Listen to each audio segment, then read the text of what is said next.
ഏവർക്കും ഹൃദ്യമായ സ്വാഗതം. എൻ്റെ ചാനൽ ആദ്യമായാണ് കാണുന്നതെങ്കിൽ സബ്സ്ക്രൈബ് ചെയ്യാൻ മറക്കരുത്. ഈ അറിവുകൾ മറ്റുള്ളവരിലേക്ക് എത്തിക്കാൻ ഷെയർ ചെയ്യുക. സംശയങ്ങളുടെ ശരിയായ കാരണമെന്താണ്? എന്താണ് മനുഷ്യ മനസ്സുകൾക്കുള്ളിലെ സംശയങ്ങളുടെ ശരിയായ കാരണം? അത് ഇന്നും അജ്ഞാതമാണ്. സംശയിക്കുന്നത് നല്ലത് തന്നെയാണ്, എന്നാൽ അടങ്ങാത്ത സംശയം നല്ലതിനല്ല. മിക്കപ്പോഴും സംശയം സ്നേഹത്തെ ഇല്ലായ്മ ചെയ്യുന്നതായിട്ട് കാണാം. മനോഹരമായ മനസ്സുകളുടെ ഉടമകളെപ്പോലും സംശയത്തിൻ്റെ വിത്തുകൾ വികലമാക്കും തീർക്കുക തന്നെ ചെയ്യും. അത്തരം മനസ്സുകളിൽ തെറ്റിദ്ധാരണകളുടെ ഉറവിട കേന്ദ്രങ്ങളായി തീരും.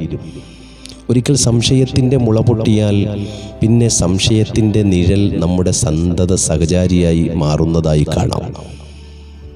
ഒരുപക്ഷെ സംശയത്തിൻ്റെ നിഴൽ നമ്മുടെ ജീവിതത്തിൽ വീഴാതിരുന്നു എങ്കിൽ പല ബന്ധങ്ങളും പാതി വഴിയിൽ പിരിഞ്ഞു പോകാതിരിക്കുമായിരുന്നു. സംശയമാണ് സ്നേഹവും വിശ്വാസവും ഇല്ലായ്മ ചെയ്യുന്നത്. കാലമെത്ര കഴിഞ്ഞു പോയാലും കണ്ടുമുട്ടാനും സഹവസിക്കുവാനും കഴിയാത്ത രണ്ട് ധ്രുവങ്ങളാണ് വിശ്വാസവും സംശയവും.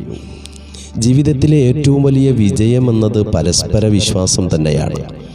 അത് സ്നേഹബന്ധത്തിലായാലും കുടുംബ ബന്ധത്തിലായാലും വ്യക്തി ജീവിതത്തിലായാലും. ഒരിക്കൽ നഷ്ടപ്പെട്ടു പോയാൽ പിന്നെ തിരിച്ചു കിട്ടുവാൻ വളരെ പ്രയാസമാണ്. വിശ്വാസം ഇല്ലെങ്കിൽ നാം പറയുന്ന വാക്കുകൾ പോലും നമുക്ക് തന്നെ നമ്മോട് വിശ്വാസം തോന്നില്ല. എന്നാൽ വിശ്വാസമുണ്ടെങ്കിൽ നമ്മുടെ ചുറ്റുമുള്ള നിശബ്ദതകൾ പോലും നമുക്ക് മനസ്സിന് സാന്ത്വനം നൽകും. ബന്ധങ്ങൾ ഏത് തരത്തിലുമുള്ളതുമാകട്ടെ, ആ ഒരു ബന്ധങ്ങളുടെ ആത്മാവെന്നത് തീർച്ചയായിട്ടും വിശ്വാസം തന്നെയാണ്. ജീവിതത്തിൽ ബന്ധങ്ങൾക്കിടയിൽ സംശയത്തിൻ്റെ മിന്നൽ കടന്നുകൂടാതിരിക്കട്ടെ. ദൈവം അനുനിമിഷവും നൽകിക്കൊണ്ടിരിക്കുന്ന വിലമതിക്കാനാകാത്ത ഓരോ അനുഗ്രഹങ്ങൾക്കും അക്കമിട്ട് നന്ദിയുള്ളവരായി തന്നെ ജീവിക്കാൻ കഴിയണം. അത് ജീവിതത്തിൻ്റെ സംതൃപ്തിയിലേക്കുള്ള ഏക മാർഗമാണ്.